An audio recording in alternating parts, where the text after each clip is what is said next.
मेवाड़ की धरती पर जब जब वीरता की बात होती है, तब तब महाराणा प्रताप का नाम सबसे पहले लिया जाता है।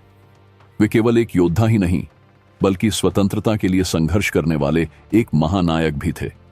उनकी कहानी त्याग, बलिदान और राष्ट्रभक्ति की अद्वितीय मिसाल है। महाराणा प्रताप का जन्म 9 मई 1540 को कुंभलगढ़ में हुआ था। वे उदयपुर के शासक महाराणा उदय सिंह द्वितीय और महारानी जयवंताबाई के पुत्र थे। बचपन से ही प्रताप में अद्वितीय शौर्य और पराक्रम के गुण विद्यमान थे। वे शस्त्र विद्या, घुड़सवारी और युद्ध नीति में निपुण थे। जब महाराणा उदय सिंह का निधन हुआ, तब उनके छोटे भाई जगमाल को गद्दी पर बैठाया गया, लेकिन राजपूत सरदारों ने इसे स्वीकार नहीं किया और महाराणा प्रताप को सिंहासन सौंपा। यह निर्णय केवल प्रताप के वीरता और नेतृत्व क्षमता के कारण लिया गया था। मुगल बादशाह अकबर ने पूरे भारत को अपने अधीन करने का संकल्प लिया था, लेकिन महाराणा प्रताप कभी भी किसी के अधीन नहीं होना चाहते थे। उन्होंने अपनी मातृभूमि की स्वतंत्रता के लिए अपना सर्वस्व न्यौछावर करने की प्रतिज्ञा ली थी। अकबर ने कई बार उन्हें संधि के लिए बुलाया, लेकिन प्रताप ने हर बार यह प्रस्ताव ठुकरा दिया।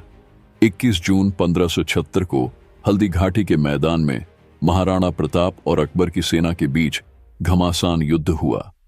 महाराणा प्रताप की सेना संख्या में बहुत कम थी, लेकिन उनके शौर्य और पराक्रम ने मुगलों को घुटने टेकने पर मजबूर कर दिया। उनके प्रिय घोड़े चेतक ने युद्ध के दौरान अद्भुत वीरता दिखाई और महाराणा प्रताप को सुरक्षित बाहर निकालने में सहायता की। चेतक की इस बलिदानी गाथा ने उसे इतिहास में अमर कर दिया।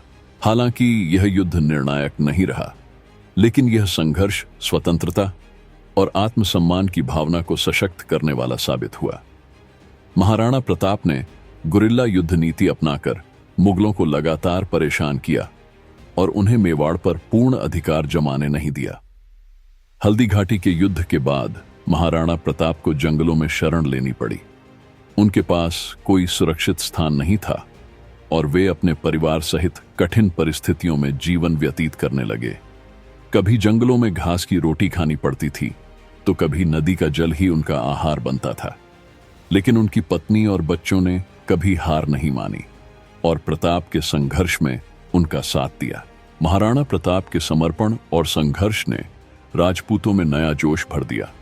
धीरे धीरे उन्होंने अपनी खोई हुई भूमि को वापस जीतना शुरू किया और मेवाड़ का एक बड़ा हिस्सा फिर से स्वतंत्र करा लिया। अपने जीवन के अंतिम समय तक महाराणा प्रताप ने कभी भी किसी के अधीनता को स्वीकार नहीं किया। 19 जनवरी 1500 नवंबर को 55 वर्ष की आयु में छावंड में उनका निधन हो गया। उनकी मृत्यु के समय भी उनका अंतिम संदेश यही था कि उनका बेटा और आने वाली पीढ़ियां कभी मुगलों की अधीनता स्वीकार न करें। महाराणा प्रताप केवल एक योद्धा ही नहीं, बल्कि स्वतंत्रता के लिए प्रेरणा का स्रोत भी थे।